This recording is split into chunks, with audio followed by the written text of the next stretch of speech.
নমস্কার, আমার ইউনিক কিচেনে সকলকে ভালোবাসাপূর্ণ স্বাগত জানাই। একই রকমভাবে রান্না চিকেন খেতে খেতে মনটা ভরে যায়, তখন মনে হয় একটু অন্যরকম চিকেনটা রান্না করতে পারলে হয় না। তাই মুখের স্বাদ আর রুচি ফেরাতে বানিয়ে ফেলুন গন্ধরাজ চিকেন, তাও অতি সহজ পদ্ধতিতে। দেখুন, এখানে আমি 500 গ্রাম চিকেন ভালো করে পরিষ্কার করে ধুয়ে আর জল ঝরিয়ে নিয়েছি। চিকেনে আমি 1 টিস্পুন মতন লবণ দিলাম আর 1 টিস্পুন মতন হলুদ গুঁড়ো এর মধ্যে দিয়ে দিলাম। আর এখানে 1 টিস্পুন মতন দিয়ে দিচ্ছি গোলমরিচের গুঁড়ো, কালো গোলমরিচের গুঁড়ো।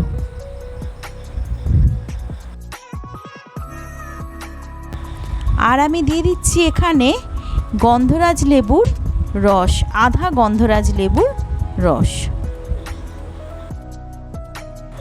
আর দিচ্ছি 2 চামচ মতন আদা আর রসুনের পেস্ট, আর 1 চামচ এখানে দিয়ে দেব। আর এখানে দিচ্ছি হাফ কাপ পরিমাণের ফ্যাটানো টক দই। এই সমস্ত উপকরণ ভালো করে মাখিয়ে নিতে হবে। মাংসটাকে ভালো করে মাখিয়ে নিয়ে 30 মিনিট এটাকে রেস্টে রাখছি। অন্যদিকে কড়াইতে আমি 2 টেবিল চামচের পরিমাণে সর্ষের তেল আমি দিয়ে দিয়েছি। তেল গরম হয়ে গেছে, এর মধ্যে আমি দিয়ে দিচ্ছি 2টো তেজপাতা, থেঁতো করে নেওয়া 2টো ছোট এলাচ, 2 ইঞ্চির মতন লম্বা একটা দারচিনি, তাকে ছোট ছোট করে টুকরো করে দিয়েছি। আর এখানে দিয়ে দিচ্ছি লবঙ্গ।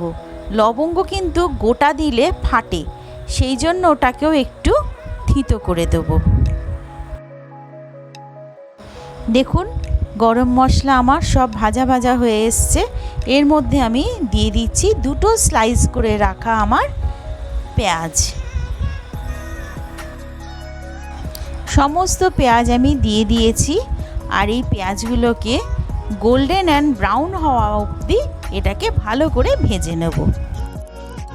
দেখুন, পেঁয়াজগুলো আমার ভাজা হয়ে গেছে। এর মধ্যে আমি টমেটো, 2টো গোটা টমেটো আমি স্লাইস করেছিলাম, সেই টমেটোগুলো আমি এর মধ্যে সমস্ত দিয়ে দিলাম।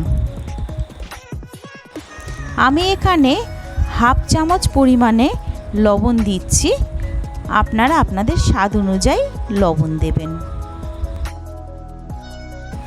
আর দিয়ে দিচ্ছি 1 চামচ হলুদের গুঁড়ো। মশলা এবার পরের পর সব দিতে থাকবো। আর দিয়ে দেবো আদা আর রসুনের পেস্ট 1 চামচ পরিমাণের। এই মশলাগুলো ভালো করে তেলে ভেজে নিয়ে এবার মশলাগুলো ভাজা হয়ে গেছে। এবার আমি এর মধ্যে দিয়ে দিলাম 1 চামচ মতন ধনে গুঁড়ো। আর দিয়ে দিচ্ছি চা চামচের 1 চামচ পরিমাণের জিরে গুঁড়ো।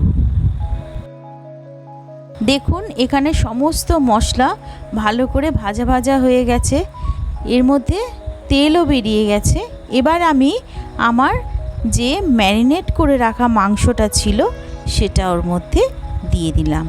এবার এর মধ্যে মাংসটা ভালো করে মশলার সাথে মিশিয়ে নেব আর ভালো করে কষিয়ে নেব।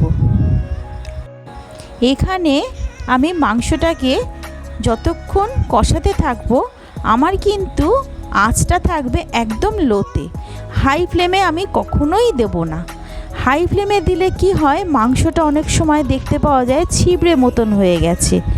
সেই জন্য এখানে হাই ফ্লেমে কখনোই চিকেন রান্না করবেন না।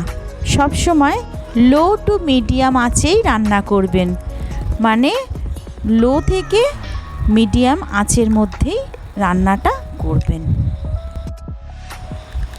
এখানে আমার এখনও কিন্তু মাংস কষা কমপ্লিট হয়নি। এখানে আমি 4টে কাঁচা লঙ্কা দিয়ে দিলাম, আর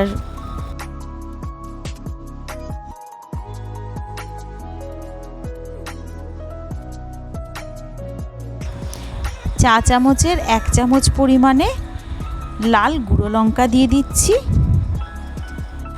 ঝালের পরিমাণটাও আপনারা আপনাদের স্বাদ অনুযায়ী দেবেন। দেখবেন যখন মাংস থেকে তেল ছেড়ে দিয়েছে আর কোনো রকম জল নেই, দেখুন মশলা, মাংস আর তেল পুরো আলাদা হয়ে গেছে। এই মতো অবস্থায় বুঝতে হবে যে আমার মাংস কষানো কমপ্লিট হয়ে গেছে। এবার আমি এর মধ্যে দিয়ে দিচ্ছি 1 চামচ পরিমাণে কাশ্মীরি গুঁড়ো লঙ্কা। এই কাশ্মীরি গুঁড়ো লঙ্কা দেওয়ার জন্য মাংসটা বেশ লোভনীয় দেখতে হবে, মাংসের রঙটাও খুব সুন্দর আসে।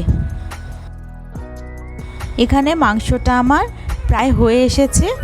এমতো অবস্থা আমি এখানে দিয়ে দিলাম 1 চামচ পরিমাণে গরম মশলা।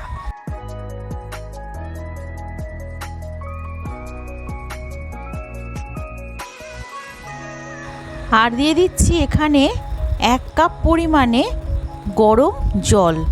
মাংসের সবসময়, মাংস কেন যে কোনো রান্নাতে সবসময় গরম জল ব্যবহার করবেন। গরম জল ব্যবহার করলে তার স্বাদটা খুব সুন্দর হয়। আমি এর মধ্যে গন্ধরাজ লেবুর পাতা, একটা পাতা, তাকে 2 টুকরো করে আমি রান্নার মধ্যে দিয়ে দেবো। এই পাতাটা দিতে হবে রান্নাটা যখন হয়ে যাবে একদম লাস্ট মোমেন্টে, শেষ মুহূর্তে আপনি এই পাতাটা দেবেন, দিয়ে গ্যাসটা অফ করে দেবেন। আর তার 10 মিনিট বাদে পাতাটাকে বার করে ফেলে দিতে হবে, তা না হলে মাংসটা একটু তিতকুটে ভাব এসে যেতে পারে। এই পাতাতে একটা অন্যরকম ফ্লেভার এসে যাবে। আমি এখানে গন্ধরাজ লেবুর কোনো রকম খোসা মাংসের মধ্যে দিলাম না। আপনারা যদি খোসা দিতে চান সেক্ষেত্রে গ্যাসটা অফ করে দিয়ে খোসাটা দেবেন, আর তার 10 মিনিট বাদে খোসাটা তুলে ফেলে দেবেন, তা না হলে ওটা একটু তিতো ভাব এসে যায়। আমি যেভাবে বললাম যদি প্রত্যেকটি নিয়ম ফলো করেন তাহলে আপনারও এই গন্ধরাজ লেবুর যে মাংস, গন্ধরাজ চিকেন আপনারও পারফেক্ট হয়ে উঠবে। এই সহজ পদ্ধতিতে গন্ধরাজ চিকেন রান্নাটা যদি আপনাদের ভালো লেগে থাকে, আমার এই পরিশ্রম যদি আপনাদের ভালো লেগে থাকে, তাহলে লাইক আর সাবস্ক্রাইব করার অনুরোধ রইল। আর যারা লাইক আর সাবস্ক্রাইব করেছেন তাদেরকে অসংখ্য অসংখ্য ধন্যবাদ। আগামী দিনে আরও কিছু রান্না নিয়ে আমি হাজির হয়ে যাব। ভালো থাকবেন, সুস্থ থাকবেন। ধন্যবাদ। Take care.